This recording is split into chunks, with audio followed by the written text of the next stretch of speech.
Hello everybody, welcome to Tech Shops, and in this video I'll be showing you how to create a small online form using Google Forms.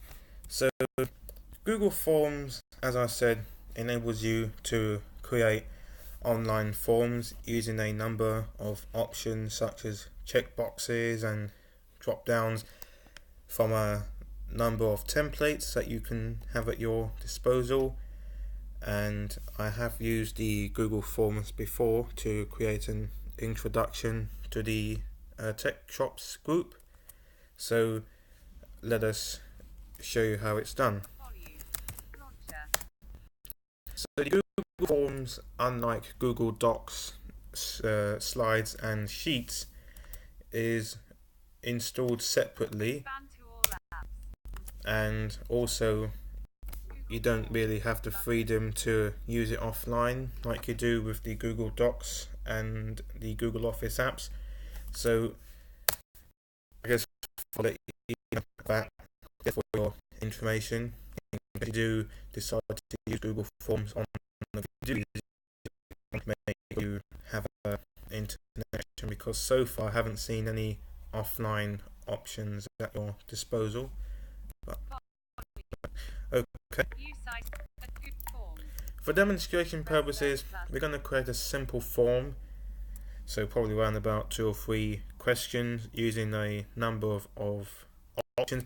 Some options, by the way, are well accessible to access during the creation process if screen reader users were to fill this form out and submit it. Options like checkboxes can be inaccessible, so if you do decide to use the Google Forms app an awful lot, then just be aware of that. So like the Google Office apps like Google Docs and Slides, you have your usual template gallery which you can have displayed at your desire, and as you can see, you've got blank, contact information, RSVP, party invite and t-shirt thing. But again, for demonstration purposes, we're going to click on blank until the template loads. So when you see question title, that is where you can write the question itself.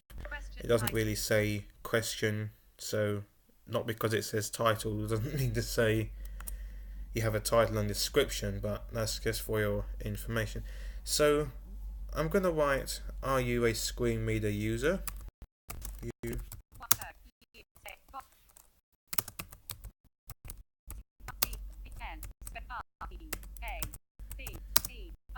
As you can probably hear, it's not really keeping up with me in real time, and that's probably because I've got my screen recorder filming this.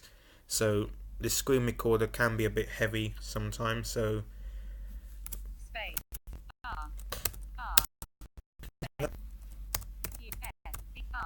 once you've typed your question, you can tab along and add inline image, multiple choice, and you get your number of options.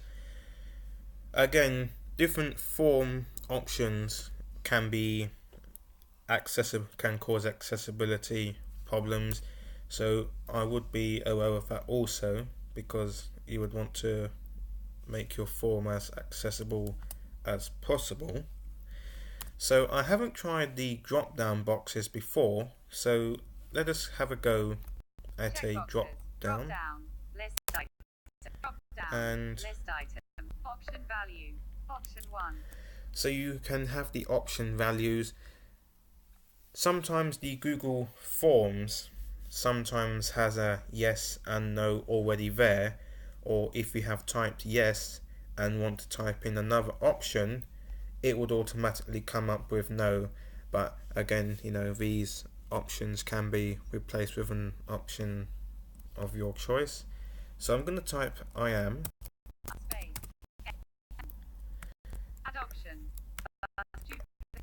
You can also duplicate options if you desire as well. and for option 2 I'm going to create no. The unfortunate thing is, if you want to add another question, you have to go at the top. It doesn't automatically create a next box, so you can in effect work in a flow format. You have to go back and forth sometimes, so that's another thing to be aware of. Sections are if your form contains multiple aspects, you can use a section to define what aspect for what questions. Add image, add title and description. Add title and description. We're not going to add that. Oh, title and description are also used to separate one aspect from the other as well. So when is that? This will be my final question, and I'm going to ask, do you use a Chromebook?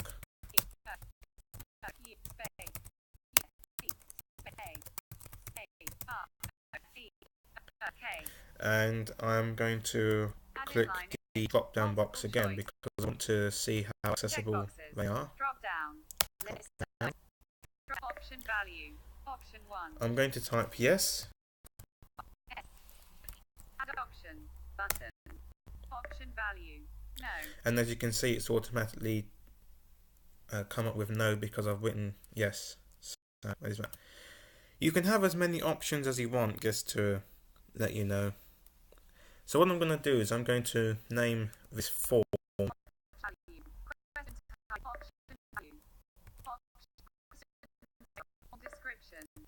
title.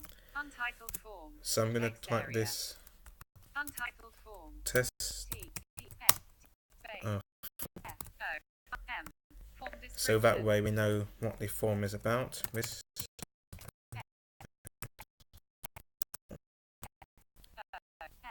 So once you have done with your form or feel comfortable with it, you can do either two things. You can send it or you can preview it, and previewing takes you into submission mode where you can submit it as if you've just received it. Google account, more, send, settings, preview. Test form. So this is the final product. Edit this form. Choose list. If you're not happy with what you have done, you can re-edit it. Choose list item. One of choose. So to fill in the form, Chromevox users, you will need to use your Chromevox command, and this is not just for this form in particular. It is good form practice to use your Chromevox commands, because if you use your tab key, because it's detected the drop down boxes, it's got choose. Using your Chromevox navigational commands enables you to define what you are looking at. This is a test form. This is choose. List up. I am. List up. No. Choose. Yes. No. Submit. So it looks as though that drop down boxes aren't really accessible for a Chromevox perspective. Choose. I am. No. List. I am. I am. But choosing the answers is yes. No. Yes. Yes. Submit.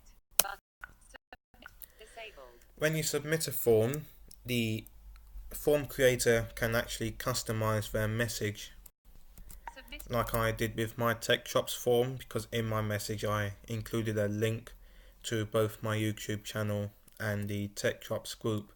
But that is that. Okay, so I hope you have found this video helpful, and thanks for watching. Stay tuned for more videos to come.